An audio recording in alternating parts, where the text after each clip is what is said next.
दोस्तों, स्वागत है आप सबका हमारे YouTube चैनल जीवनी संजीवनी पर। चलिए हम आपको एक कहानी सुनाते हैं। कहानी का शीर्षक है आखिरी पड़ाव। दोस्तों, इससे पहले कि हम आपको कहानी में ले चलें, आप हमारे चैनल को सब्सक्राइब करें और वीडियो को लाइक करें। दोस्तों, आपके द्वारा लाइक एवं सब्सक्राइब से हमें मोटिवेशन मिलता है और हम आपके लिए अच्छी अच्छी वीडियो लेकर आते हैं। तो चलिए शुरू करते हैं कहानी आखिरी पड़ाव।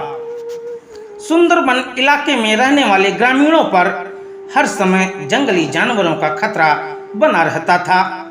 खास तौर पर जो युवक घने जंगलों में लकड़ियां चुनने जाते थे, उन पर कभी भी बाघ हमला कर सकते थे।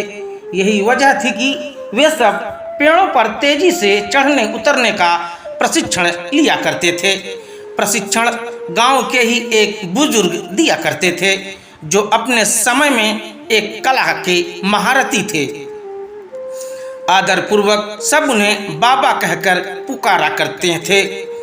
बाबा कुछ महीनों से युवाओं के एक समूह को पेड़ों पर तेजी से चढ़ने उतरने की बारीकियां सिखा रहे थे और आज उनके प्रशिक्षण का आखिरी दिन था।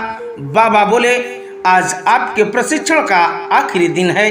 मैं चाहता हूं कि आप सब एक एक बार इस चिकने और लंबे पेड़ पर तेजी से चढ़ उतर कर दिखाएं। सभी युवक अपना कौशल दिखाने के लिए तैयार हो गए।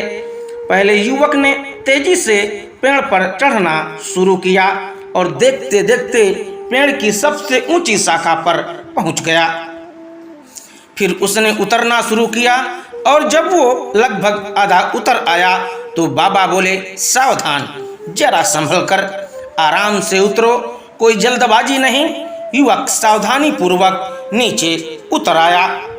इसी तरह बाकी के युवक भी पेड़ पर चढ़े और उतरे और हर बार बाबा ने आधा उतर आने के बाद ही उन्हें सावधान रहने को कहा। यह बात युवकों को कुछ अजीब लगी और उन्हीं में से एक ने पूछा, बाबा, हमें आपकी एक बात समझ में नहीं आई। पेड़ का सबसे कठिन हिस्सा तो एकदम ऊपर वाला था, जहाँ पे चढ़ना और उतरना दोनों ही बहुत मुश्किल था।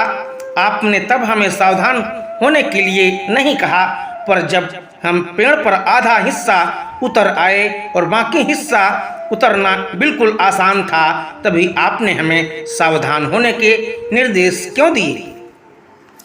बाबा गंभीर होते हुए बोले, बेटे, यह तो हम सब जानते हैं कि ऊपर का हिस्सा सबसे कठिन होता है, इसलिए वहाँ पर हम सब खुद ही सतर्क हो जाते हैं और पूरी सावधानी बरतते हैं।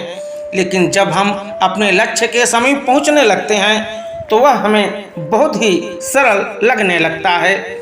हम जोश में होते हैं और अति आत्मविश्वास से भर जाते हैं और इसी समय सबसे अधिक गलती होने की संभावना होती है।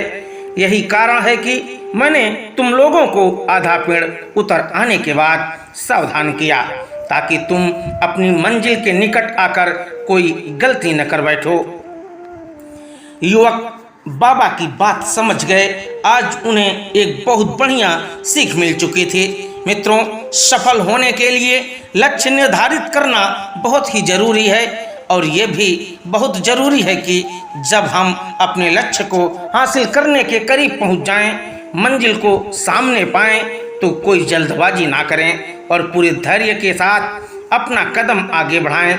बहुत से लोग लक्ष्य के निकट पहुंचकर अपना धैर्य खो देते हैं और गलतियां कर बैठते हैं, जिस कारण वे अपने लक्ष्य से चूक जाते हैं।